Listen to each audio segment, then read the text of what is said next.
Picture yourself standing at the edge of an abyss, looking down into darkness, so complete that you cannot see the bottom. You know you should step back, should turn away, but your legs feel like stone, your body like a prison that will not respond to your commands. This is what it feels like when the world loses all its vibrancy, when every morning arrives, not as a gift, but as another burden to carry. When the simple act of existing becomes an exhausting performance you no longer have the strength to maintain. Perhaps you recognize this feeling, this peculiar absence of feeling that somehow weighs more than any emotion ever could. It is not sadness, though people often mistake it for that. Sadness has edges, boundaries, a beginning and an end. What you are experiencing is something else entirely. Something that seeps into every corner of your existence until you cannot remember what it felt like to be anything other than this hollow vessel, moving through days that blur together into one endless, colorless expanse. The morning arrives, and with it comes that familiar dread, not of anything specific, but of everything and nothing simultaneously. The thought of getting out of bed feels insurmountable, not because you are physically tired, but because you cannot imagine why you would bother. The shower that once refreshed you now feels like a monumental task. The breakfast you used to enjoy tastes like cardboard. The conversations that once engaged you now require an exhausting performance of normalcy that leaves you drained before noon.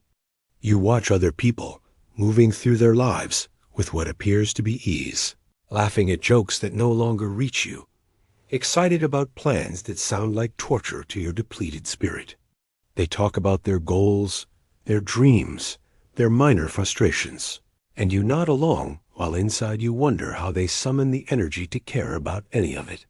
You wonder if they can see through your mask, if they notice that your smile never quite reaches your eyes anymore, that your laughter sounds hollow even to your own ears.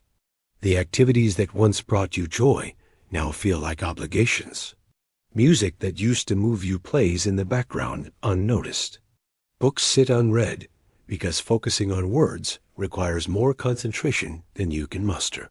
Friends invite you out and you make excuses, not because you do not care about them, but because pretending to be okay for an entire evening feels like running a marathon with broken legs. Even the hobbies that defined you, that were part of your identity, gather dust while you watch from a distance, unable to bridge the gap between wanting to care and actually caring. This is not laziness, though the world might label it as such. Laziness implies choice, implies that you could act differently if you simply tried harder. But you have tried. You have tried with every fiber of your being to push through this fog, to force yourself back into the land of the living. You have given yourself pep talks, made lists, set alarms, created schedules, promised yourself that tomorrow will be different. And when tomorrow comes and nothing has changed, the weight of that failure crushes you even further into the ground. The most insidious part is how it convinces you that this is all there is, that this is who you have become, that this emptiness is your new permanent address. Your mind becomes an echo chamber of negative thoughts, each one reinforcing the next until you cannot distinguish between what is real and what is the illness speaking. You begin to believe that you have always been this way, that any memories of happiness or contentment were illusions, tricks of a mind that was simply postponing its inevitable descent into this gray existence. Sleep becomes both your enemy and your only refuge. At night, you lie awake for hours, your mind racing through every mistake you have ever made, every opportunity you have missed, every way in which you have failed to live up to your own or others' expectations. But during the day, all you want is to return to bed, to pull the covers over your head and disappear into unconsciousness, where, at least for a few hours, you do not have to feel the weight of being alive. The physical symptoms are real too, though people rarely talk about them. The chest pain that has no medical cause, the headaches that medication cannot touch, the exhaustion that sleep does not cure, the way your body feels simultaneously heavy and hollow, as if your bones have been replaced with lead while your insides have been scooped out, leaving you both too heavy to move and too empty to matter. You might find yourself going through the motions of self-care, eating because you know you should, not because you are hungry or because food brings any pleasure. You might exercise, hoping that the endorphins everyone talks about will finally kick in and provide some relief, only to finish your workout feeling more depleted than when you started. You might try meditation, therapy, medication, supplements, lifestyle changes, anything and everything that promises to lift this weight, only to find that nothing quite reaches the core of what feels broken inside you. The guilt compounds everything. You look at your life objectively and see that you have no right to feel this way. There are people suffering from real problems, facing genuine hardships, dealing with circumstances that would justify this level of despair. But you have a roof over your head, food to eat, people who care about you. So why can you not appreciate what you have? Why can you not simply choose to be grateful, to be happy, to be normal? The answer you give yourself is that you are weak, ungrateful, fundamentally flawed in some way that makes you incapable of functioning like a regular person. But here is what that voice in your head does not want you to know. This is not weakness. This is not a character flaw. This is not a choice you are making. What you are experiencing has roots that go deeper than willpower, deeper than positive thinking, deeper than any simple solution that well-meaning people might offer. Your brain, that magnificent organ that allows you to think and feel and exist in this world, is not functioning the way it typically would. The chemicals that regulate mood, motivation, and pleasure are out of balance, and no amount of forcing yourself to be different can overcome that fundamental biological reality.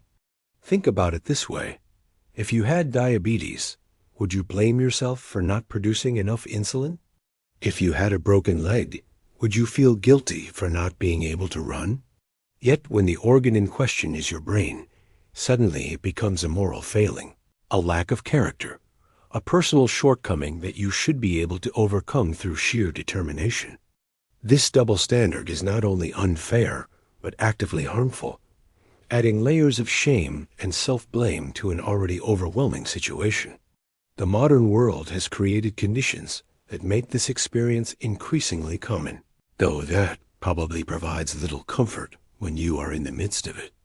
We live in a society that has become disconnected from the rhythms and connections that once sustained us. We wake to artificial light, spend our days in climate-controlled boxes, stare at screens that show us curated versions of other people's lives, and wonder why we feel so profoundly alone, even when surrounded by more ways to communicate than ever before. Social media presents us with an endless stream of highlight reels, each post a carefully crafted representation of success, happiness, adventure, and fulfillment. We scroll through these images and unconsciously compare internal experience to these external presentations, forgetting that we are comparing our behind-the-scenes footage to everyone else's promotional material. The result is a persistent sense that we are falling behind, failing to achieve, failing to be happy enough, successful enough, attractive enough, interesting enough. The pace of modern life leaves little room for the natural ebbs and flows of human emotion. We are expected to be productive, efficient, constantly improving, always moving forward. There is no space for stillness, for sadness, for the kind of deep rest that allows for genuine renewal. We treat ourselves like machines, expecting consistent output regardless of input, and then wonder why we eventually break down. The structures that once provided meaning and community have eroded. Extended families are scattered. Religious institutions have lost their central role for many. Career paths that once provided lifelong identity and purpose have become temporary and uncertain. We are told to find our passion, follow our dreams, be authentic, but given no roadmap for what any of that actually means, or how to achieve it in a world that seems designed to prevent exactly those things.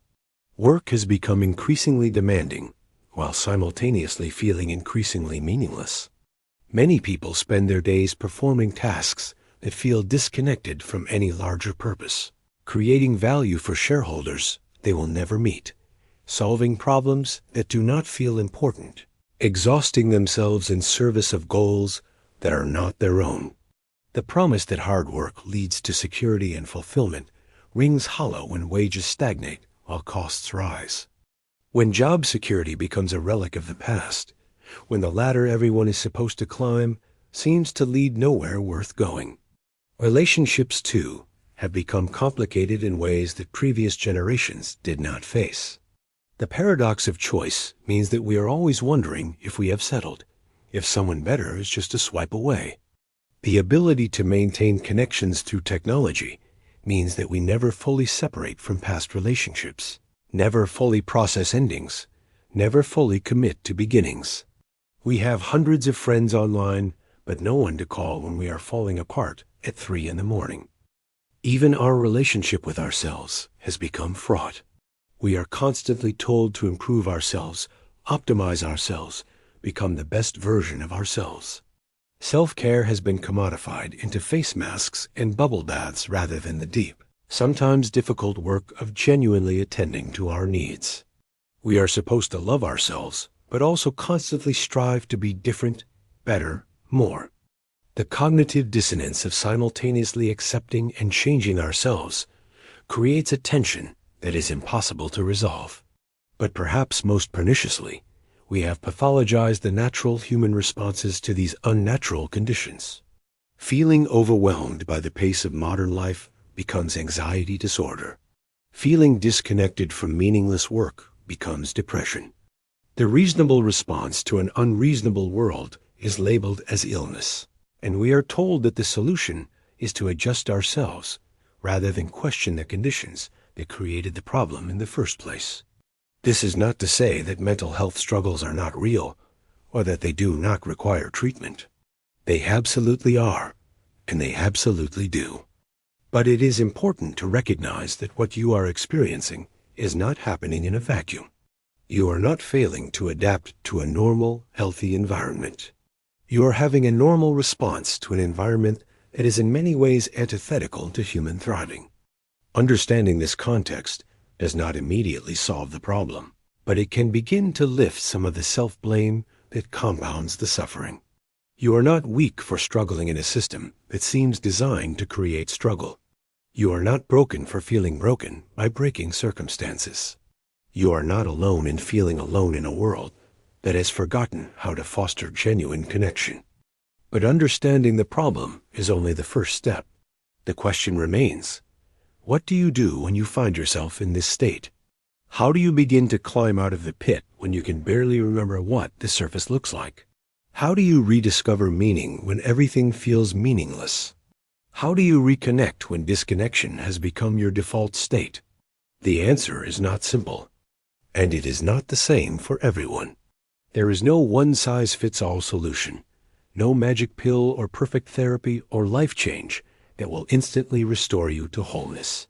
Recovery is a process, often a slow one, with setbacks and false starts and moments when you wonder if you are making any progress at all. But recovery is possible, even when it feels impossible, especially when it feels impossible. The first step is often the hardest, recognizing that what you are experiencing is not your fault and that you deserve help. This might mean reaching out to a mental health professional, talking to a trusted friend or family member, or simply acknowledging to yourself that what you are going through is real and valid and deserving of attention and care. It might mean starting with the smallest possible actions, not transforming your entire life overnight, but simply getting out of bed when every cell in your body wants to stay hidden under the covers. Taking a shower, even though it feels pointless. Eating something nutritious, even though everything tastes like sawdust. Going for a 5-minute walk, even though you used to run marathons, and 5 minutes feels like failure. These tiny actions might seem meaningless in the face of such enormous suffering, but they are not. Each small step is a declaration that some part of you is still fighting, still believing that things can be different, still choosing life even when life feels unlivable. These actions send signals to your brain that movement is possible, that change is possible, that you are not as powerless as you feel. Connection is crucial, even though it is often the thing that feels most impossible when you are in this state. This does not mean forcing yourself to socialize when you can barely form words, but finding small ways to remind yourself that you are part of the human community. This might be sending a brief text to let someone know you are thinking of them, sitting in a coffee shop just to be around other people without having to interact, or joining an online support group where you can share your experience with others who understand. Moving your body, even in the smallest ways, can begin to shift the stuck energy that depression creates. This does not mean forcing yourself through punishing workouts or achieving fitness goals. It might mean stretching for 5 minutes, dancing to one song in your living room, or simply standing outside and feeling the sun on your face. Your body and mind are not separate entities, and sometimes moving your body can create space for your mind to move as well.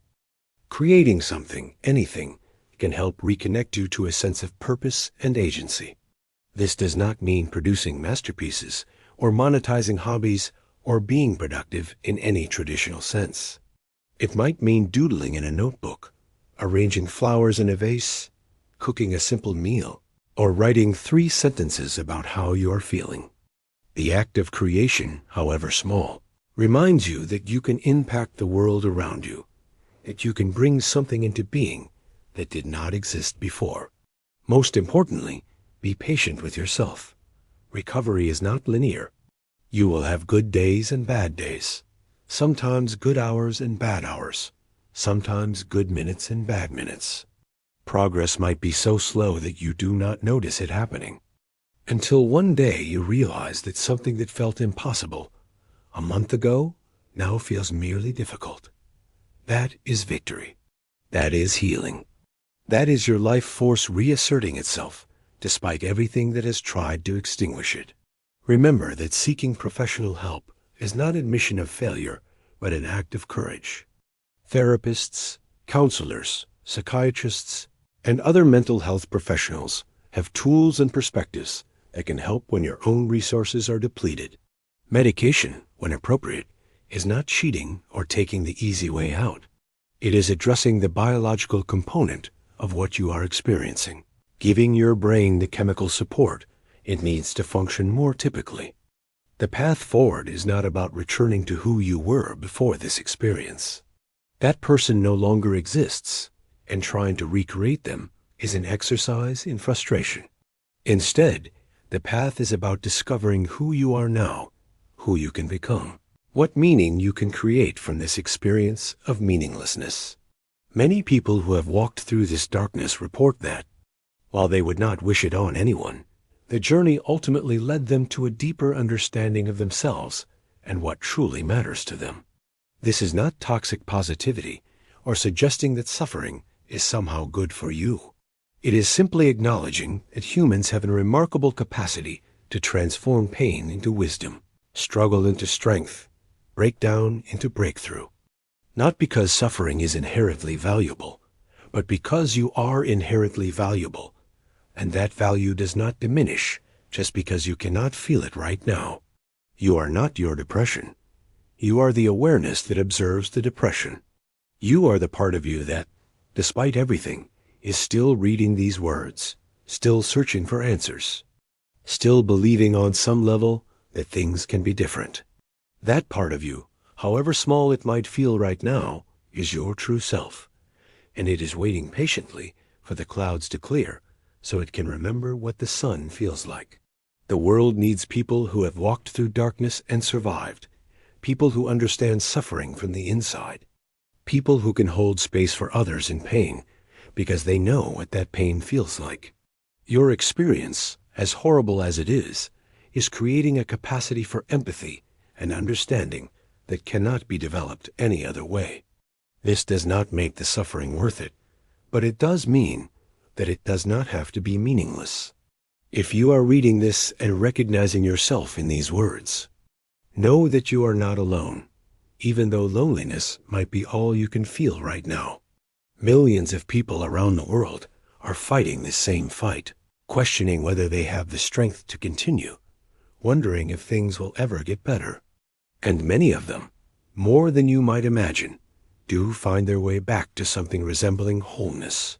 Not perfect happiness, not constant joy, but a life that feels worth living more often than not.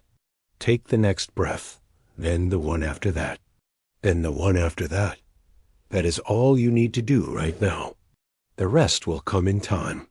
And if you cannot believe that for yourself right now, borrow the belief of everyone who has walked this path before you and emerged on the other side.